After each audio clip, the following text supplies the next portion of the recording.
So Candace Owens has a take on the recent death of Queen Elizabeth, and you'll be shocked to know that she has taken it upon herself to defend British colonialism within this context. This is her job, and she does it, I guess, wholeheartedly. Here she is being an apologist for colonialism for her white conservative audience.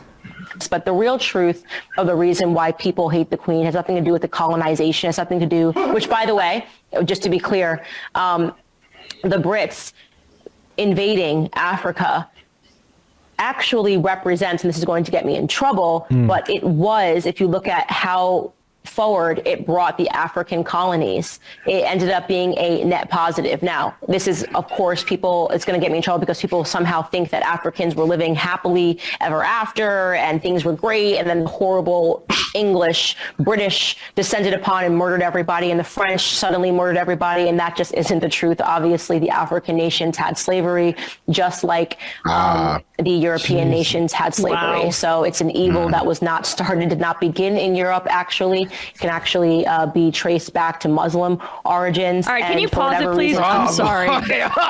There's a lot here. There is a lot here. This is Daily Stormer stuff, basically. I mean, this is white supremacist talking points that the if we could just bring it down really quick, like the British went to Africa to liberate them. They were primitive and they were not able to construct their own societies. And the British and the European white saviors went there to liberate them, as opposed to like carving up the entire continent in a haphazard way that would only be beneficial for capital, as opposed to like the explicit purpose of going there to enslave and traffic Africans. That was a net positive. The Royal African Company, which was how the colonies got their slaves for about 100 plus years. What she's arguing has never not been the argument in favor of colonialism. The idea that the primitive peoples of the world were rather savages and necessitated the yoke of the English, the yoke of like the Christian missionaries, the yoke of the Dutch, et cetera, has always been a talking point for racists and pro-colonialists since the beginning of colonialism. The idea that slavery existed triangle slave trade, new world slave trade is also a fact that people sort of misinterpret, because everyone knows that. Everyone's seen The Prince of Egypt. Like, speaking about animated movies, though not Disney, we've all seen The Prince of Egypt. What they don't like to acknowledge is that American slavery and American European slavery was inherently different from the slavery and the slave practices that existed previously in the world. Like a chattel race-based scientific race-based slavery was an invention of like the New World and like the post-rational, quote unquote, post-modernity Europe. So it was different, not different in name, but different in like all of the other qualities to it, in the sense that it created a racialized caste system. Yeah, exactly. And set the world economy on fire with all that labor able to be exploited, right? Like that's how the Western hemispheres were settled. That all the work was being done by African slaves often, or indentured servants, and they were all had it's a completely different thing than tribal slavery. And it's a net positive for, say, like Europe and the Europeans there, because they both were able. Those jewels on the Queen. On one hand, we exploited free labor from slaves and trafficked human beings and murdered them and raped them as a way to construct our society and extract their wealth without returning it to them. But on the other hand, we ended up feeling kind of really bad about it. So on the whole, though, a net positive. But did we? Net positive. Right. Not even we felt bad about it, which they will pretend to do sometimes, but also that the cost to them, the African people, was worth it because we dragged them into modernity with us, i.e. the Western world. We dragged them from their caves and their bonfires into the modern world, in some ways kicking and screaming. And this was just part of an earlier teleological view of Western expansion as well in America. The idea that the cost to the native peoples here is high in terms of body, but we're saving their spirits or souls souls. We're bringing them to the future, the new world. And, the fact is that for the most part, we have moved beyond that talking point as a society to acknowledge that, like, no, bringing these, like the modern world to the new world was entirely, I would say it's like a disguise for like brutal colonialism. Like it was the goal wasn't to like spread Christianity or to spread, like the Queen's sort of philosophy around like every person being equal. It was to like steal natural resources and to extract wealth. Yeah, and I mean, do we need an Indian Candace Owens to come and say like the Raj was good too because they built all the railroads? Come on. I mean, right, exactly. All right, keep going. We should get. There's a few more interesting tidbits here. Yeah. She's actually honestly seems like she's struggling through this one, even her.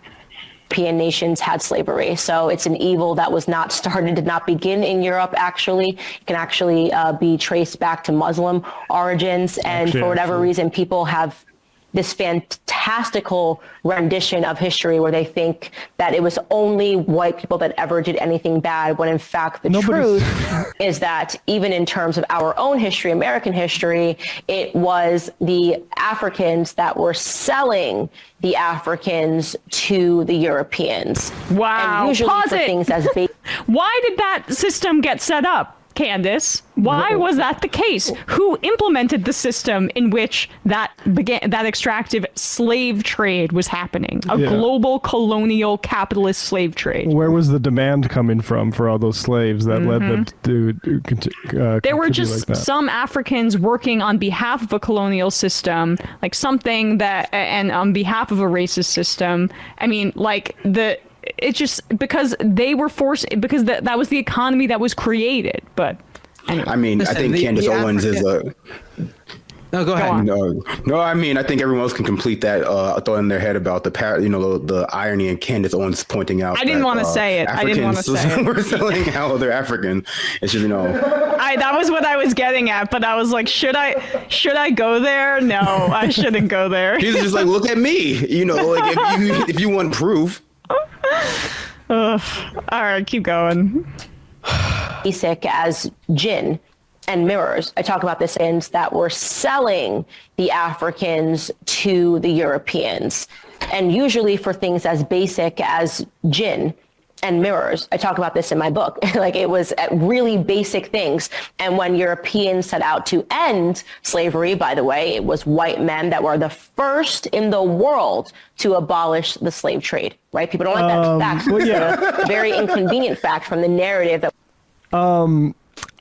anytime there's a slave revolt, that is non-white people deciding that they want to abolish slavery. They were not empowered enough to do so. In the end, it was the slave masters who decided to free the slaves. Yeah, exactly. That's totally out of it. And they came to that conclusion by dispassionately crunching the numbers in Microsoft Excel and saying, this is inefficient. And by the way, yeah, maybe we should do something else. Yeah, maybe she should take a look at like Haiti's history and the fact that for centuries they were having to pay reparations because they had a slave revolt, and paying reparations to slaveholders because they lost capital, or I don't know, like it's just the same logic of the movie like Mississippi Burning. The brave FBI came and liberated everybody for the civil rights movement, as opposed to just the reality of the situation. No one ever gives Robert E. Lee enough credit for losing the Civil War. Right. Oh, and also Haiti is a good example to bring up too, because a lot of places that abolished the slave trade, or like a lot of people who felt differently about the slave trade, did so after the Haitian Revolution out of a fear of what it might lead to personally in terms of violence for white slave owners. And that's why some places cracked down, some places abolished slavery as a result. Like it wasn't out of the goodness of anyone's heart. No, there were violent revolutions and rebellions for slaves, but it was just the white people decided after also a bloody war here in the United States that we probably shouldn't do this anymore. This is like the conservative theory of change, like wrapped up in a little like package though. Like things only change when people in power eventually decide to concede that they change, and so they are the only ones who deserve any reward for it. Also, as to like which white people were deciding to stand up against slavery, it was basically PMC libs in the Northeast, the type of people that Candace Owens exists to propagandize against now. Yeah, and the radicals that they would probably call like socialists today. Oh, absolutely. They have them locked up. Right. Keep going. White people are evil and backwards. They were not the first to do it, but they were the first to end it. That is the truth.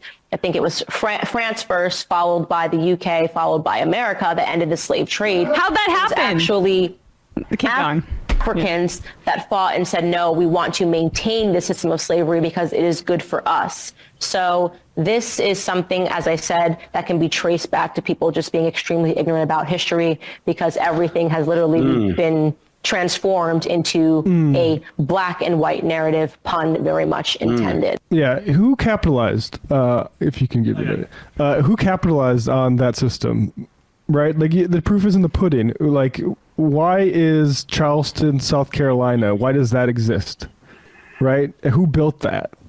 And why is it still exist to this day? And it's because the capital was over here, and including laborers. They literally looked at it as like a capital investment. We own these people as property. Like, it's very obvious that this is not it's not a.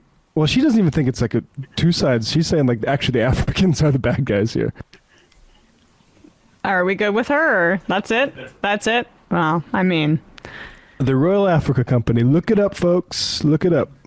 I learned a lot today about who's at fault for slavery. I would have gone in thinking the slave masters, but I've come out thinking the slaves. So, you know. someone should. And Kanye West pilled, I guess. Yeah. Wow. Sounds like a choice. You tuned into Candace for more of that. Welcome to Candace. Every day Candace chooses to be free. Why didn't the slaves? Exactly.